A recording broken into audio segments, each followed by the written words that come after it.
শুরুতে দেখা যায় ডানকান টাইলারকে একটা চাবি বানানোর জন্য সাহায্য করছে, আর কিনসি তার সব বন্ধুদের বলে যে এখন বেশি সময় পর্যন্ত এই বন্ধুরা তার সঙ্গ দিতে পারবে না, কারণ এই যুদ্ধের মধ্যে অনেকেই আগেই মারা গিয়েছে।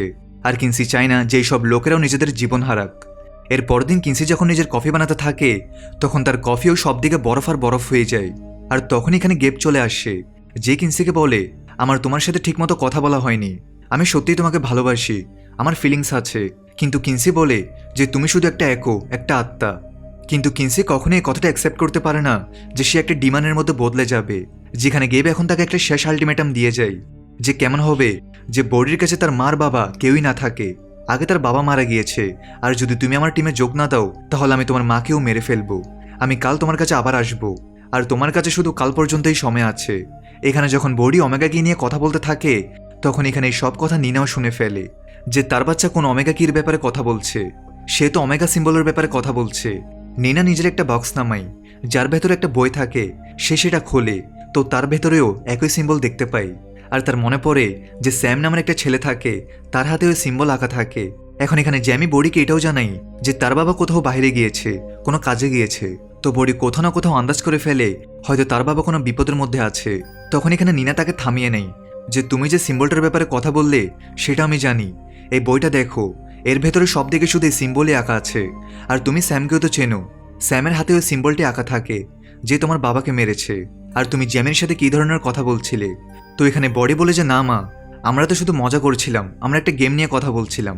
তো নিনা বলে যে দেখো, আমার সাথে মিথ্যা বলো না, আমি খুব সিরিয়াস হয়ে কথা বলছি। বডি বলে যে হ্যাঁ, আমরা শুধু গেম নিয়ে কথা বলছি।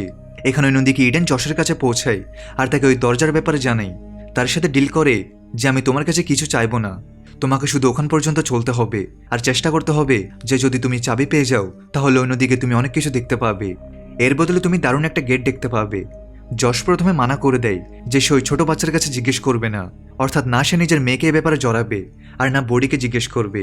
আর যদি দরজা দেখানোর হয় তো ইডেন দেখাক। ইডেন তাকে দরজা দেখানোর জন্য তৈরি হয়ে যায়, যেখানে সে যশকে বলে আসার সময় দুটো ফ্ল্যাশ লাইট নিয়ে এসো, নিজের জ্যাকেট আর জুতা পরে এসো। এখানে ওই নদীকে সব কথা হারভে শুনতে থাকে।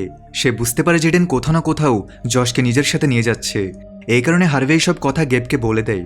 গেব বুঝতে পারে যে এখন ইডেন নিজের আলাদা কোনো আর্মি বানাতে চলছে। ইডেনও বুঝতে পারে যে হারবে তার পিছু নিচ্ছে, এই কারণে হারবের সাথে তার অনেক ফাইট হয়।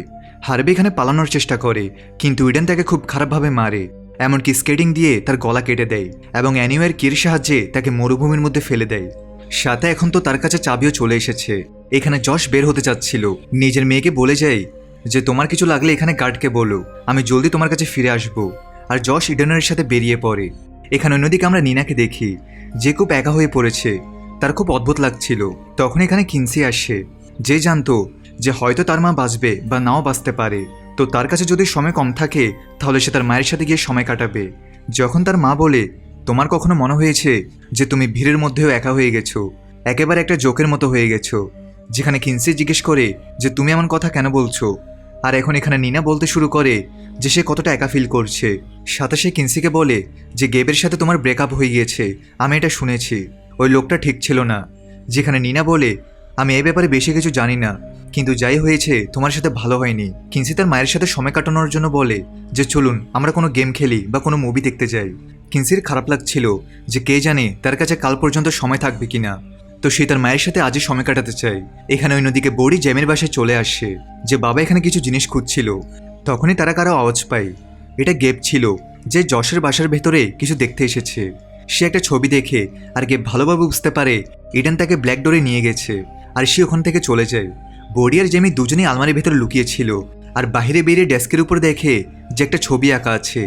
বডি যেমনই ডেস্কটা দেখে সে বুঝতে পারে যেটা ব্ল্যাক ডোরের দরজা, আর যশ তার বাবা ওখানেই গিয়েছে, কিন্তু সে এক ওই জায়গায় থাকতে পারবে না। আসলে ডজ এইসব কাজ করে, অর্থাৎ লোকদের নিজের দিকে আকৃষ্ট করে যাতে সে তাদের থেকে চাবি নিতে পারে। আর যদি তার বাবা একটা ডিমান্ডের মধ্যে বদলে গিয়ে থাকে বা নাও বদলে থাকে তাহলেও তার ফায়দা ওঠানো যেতে পারে। এখনও পর্যন্ত এরা জানতো না যে ডিমান আর গেবের মধ্যে ঝগড়া হয়ে গিয়েছে, এদেরকে তার বাবার জীবন তো বাঁচাতেই হবে। এই কারণে এখন এরা দুজনই হারকিউলিস কি নিয়ে যশের জীবন বাঁচাতে বেরিয়ে পড়ে। ছোট্ট একটা ব্রেক দিয়ে আবার মূল ভিডিওতে ফিরে যাচ্ছি।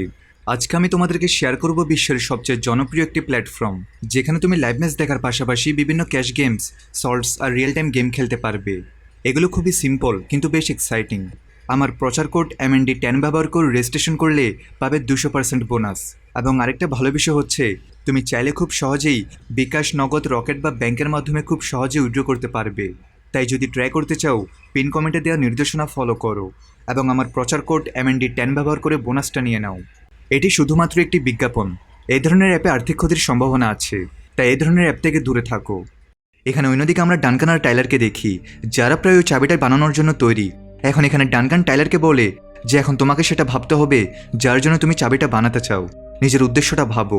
আসলে টাইলার একটা অ্যান্টিডোট বানাতে চাই, মানে যেমন গেব একটা চাবি বানিয়ে ডিমান্ড বানানো শুরু করে দিয়েছে, তেমনই টাইলার এমন একটা চাবি বানাতে চাই যেটা দিয়ে মানুষের ভেতর থেকে ডিমান্ড বেরিয়ে যাবে আর মানুষ আবার আগের মতো হয়ে যাবে। টাইলার এটা নিয়ে অনেক ভাবে আর তারপর নিজের মনের মধ্যে ওই চিন্তাটা নিয়ে চাবির মধ্যে নিজের কুরবানি অর্থাৎ নিজের রক্ত দিয়ে দেয়। আর এরপর তারা চাবি তৈরি হওয়ার অপেক্ষা করে।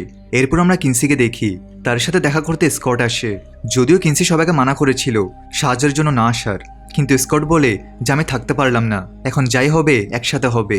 কিনসি স্কটকে দেখে এখন খুশি হয়। সাথে কিনসি এটাও জানতে পারে স্কটের তো সিলেকশন হয়ে গিয়েছে। সে জেনে শুনে এই ফর্মটা রিজেক্ট করে দিয়েছে, যেখানে কিনসি তাকে বকা দেয় যে তুমি এমনটা কেন করলে, তোমার তো ওখানে যাওয়া উচিত ছিল, একটা ভালো সুযোগ ছিল। কিন্তু স্কট বলে যে আমি যদি ওখানে চলে যেতাম তাহলে আমাদের মধ্যে সব কিছু ঠিক কীভাবে হতো। এরা দুজনে কথা বলতে থাকে আর তখন এখানে হঠাৎ করে আগুন নিভে যায়। কিনসি তাকে জানাই যে আজ সকাল থেকে কে জানে তার সাথে অদ্ভুত কিছু হচ্ছে। আগে তার কাপ ফ্রিজ হয়ে গিয়েছিল, তারপর বাথরুমে আয়না ফ্রিজ হয়ে গেল, আর এখন আগুন নিভে গেছে। স্কট দেখে এই জায়গাটা একদম ঠান্ডা হয়ে গিয়েছে আর মেঝো একদম বরফের মতো জমে গিয়েছে, আর ওই বরফ আগুন জ্বালানোর জায়গার দিকেই যাচ্ছে। কিনসি বুঝতে পারে না যে আসলে তাকে কে ভয় দেখাতে চাইছে। তার বাসার ভূতগুলো কি তাকে ভয় দেখাতে চাই, যে তার গ্রেট গ্র্যান্ডফাদার অর্থাৎ আঙ্কেল চ্যাম্বারলিন সে কি তাকে ভয় দেখাতে চাই? আর তখন কিনসি সেটার ভেতরে যেতে থাকে। স্কটটাকে মানা করে যে যেও না, কিন্তু কিনসি সোজা উপর পর্যন্ত পৌঁছে যায় আর সে উপরে এক ধরনের বেল্ট দেখতে পায়। কিনসি এটা বুঝতে পারে না এই বেল্টটা দিয়ে আসলে কি করে। এখানে অন্যদিকে আমরা নিনাকে দেখি, যে এমন একটা জায়গায় চলে গিয়েছে যেখানে নিজের মনের কথা বলা যায়। এখানে আরও অনেকেই ছিল। নিনা এখানে বসে পড়ে আর সবার সাথে পালা শেষ হওয়ার পর নিজের ব্যাপারে বলতে শুরু করে যে কিভাবে যখন তার হাজব্যান্ডের ডেথ হয়ে গিয়েছিল তখন সে তার বাচ্চাদের নিয়ে একদম একা হয়ে গিয়েছে। এখানে জানা যায় যে জিনিসটা অর্গানাইজ করার জন্য আর কেউ না বরং মাটকো করেছে। মাটকো তাকে সান্ত্বনা দেয় আর নিনার মনে হয় মাটকো তার ভালো বন্ধু হতে পারে। এই কারণে সে মাটকোকে কফির জন্য জিজ্ঞেস করে, কিন্তু মাটকো তো আসলে একটা ডিমানি ছিল। এখানে অন্যদিকে আমরা দেখি যে এটা নিজের সাথে যশকে নিয়ে সি কেভসের ভেতরে পৌঁছে গিয়েছে। যশ এই সি কেভস দেখে খুব অবাক হয়, এই জায়গাটা এত সুন্দর কিভাবে হতে পারে আর এখানে এত ভয়ঙ্কর জিনিস কিভাবে থাকতে পারে। ইডেন তাকে নিয়ে এগোতে থাকে আর সোজা দরজার সামনে দাঁড় করিয়ে দেয়। এখানে অন্যদিকে আমরা কিনসি আর স্কটকে দেখি, যারা সোজা এখন কবরস্থানে পৌঁছে গিয়েছে আর নিজের গ্রেট গ্র্যান্ডফাদারকে ডাকতে থাকে। তখন এখানে অনেকগুলো বাদুড় উড়তে উড়তে যায় আর একটা ছোট ঘরের উপর গিয়ে বসে, কারণ কিনসি চ্যাম্বারলিনের কাছে জিজ্ঞেস করেছিল যে আপনি আমাকে কি বলতে চান আর এই বেলটা কিসের, এটা কিভাবে ব্যবহার করে। যখন এরা ছোট ঘরের দিকে যায় তো সেটার ভেতরে একটা চাবি ছিল। এই চাবিটা কিনসি নিজের সাথে নিয়ে বেরিয়ে যায়। এখানে চ্যাম্বারলিন আর স্যাম নিজেদের মধ্যে কথা বলতে থাকে, যেখানে চ্যাম্বারলিন বলে যে আমাকে মাফ করে দিও, কিন্তু সব ক্রেডিট তো আমিই পেয়ে গেলাম। আসলে স্যামই ছিল যে এই জিনিসগুলো ফ্রিজ করেছিল আর কিনসিকে এই পর্যন্ত নিয়ে এসেছে। তারা যেভাবে সাহায্য করতে পারতো তারা সেভাবেই করেছে। অন্যদিকে ডানকান আর টাইলার মিলে একটা চাবি বানিয়ে ফেলেছে। এখন এই চাবি কাজ করবে কি করবে না এই ব্যাপারে তারা কিছুই জানে না, কিন্তু টাইলার যদি এটা ব্যবহার করতে চায় তো সবার আগে সে জ্যাকিকেই ঠিক করবে। এখানে অন্যদিকে যশ আর ইডেন দুজনেই দরজার কাছে পৌঁছে গিয়েছে। ইডেন এখানে যশের কাছে দরজার চাবি চাই, কিন্তু যশের কাছে তো ছিলই না। আর এতক্ষণ এখানে গেব পৌঁছে যায়, যে যশকে সবকিছু বলে দেয় যে ইডেন একটা ডিমান।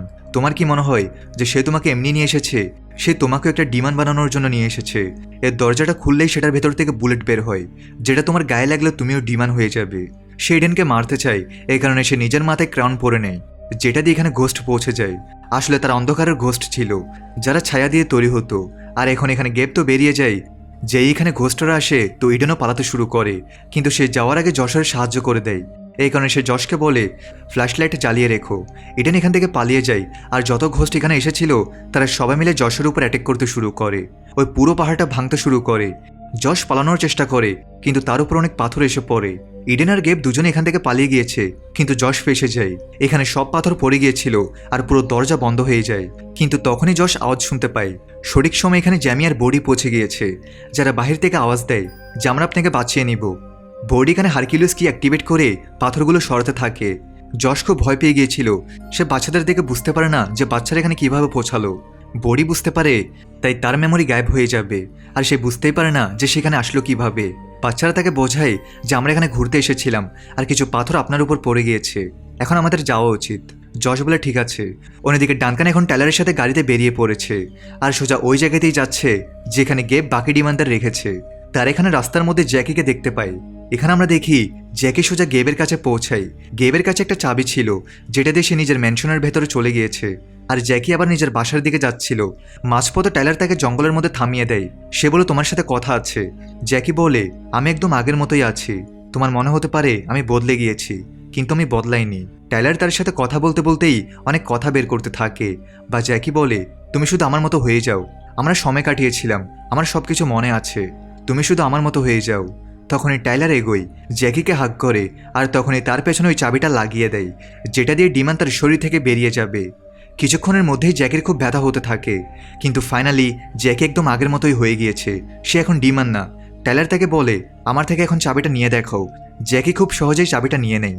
জ্যাকি খুব খারাপভাবে কাঁদছিল যে তার সাথে সব কি হয়ে গেল। জ্যাকির চোখ দিয়ে যে পানি পড়তে থাকে সেগুলো কালো ছিল। টাইলার বুঝতে পারে না যে জ্যাকি এমন কেন করছে। তখনই তার একদম স্ট্রোক আসতে শুরু করে, সে নিঃশ্বাস নিতে পারছিল না, তার শরীরে খুব ব্যথা হতে থাকে। টাইলার তাকে সামলানোর চেষ্টা করে, কিন্তু সে জ্যাকিকে সামলাতে পারে না। জ্যাকি অনেক ব্যথার মধ্যে ছিল, আর তখনই তার দম শেষ হয়ে যায়, সে দম ভেঙে দেয়, আর জ্যাকি টাইলারের হাতেই মারা যায়। টাইলার খুব খারাপভাবে কাঁদছিল, কারণ সে জ্যাকিকে বাঁচাতে পারল না। কারণ যখন সে তার শরীরের ভেতর চাবিটা লাগিয়েছিল তো ডিমানের সাথে তার নিজের শরীরের দমও ভেঙে দিয়েছিল। এখানে নদীকে সি ক্যাপস দেখতে পাই। যখন ব্ল্যাক ডোরের দরজাটা খুলে গিয়েছিল তো সেটার ভেতর থেকে আমরা একটা মানুষকে বাইরে বের হতে দেখি, যে আর কেউ না বরং ডজ ছিল। এখন এই দরজার ভেতরে তো ডজকে না বরং অ্যালিকে ফেলা হয়েছে। যে অ্যালি বাইরে চলে এসেছে, যে বাইরে বেরিয়ে দরজাটা বন্ধ করে, আর এই গুহা ধসে পড়ার আগেই এখান থেকে বেরিয়ে যায়। আর এর সাথে দুর্দান্ত 9 নং এপিসোড এখানেই শেষ হয়। বাকি এপিসোডটা নিয়ে দেখা হচ্ছে পার্ট 6 ভিডিওতে। সবাই ভালো থাকো, সুস্থ থাকো।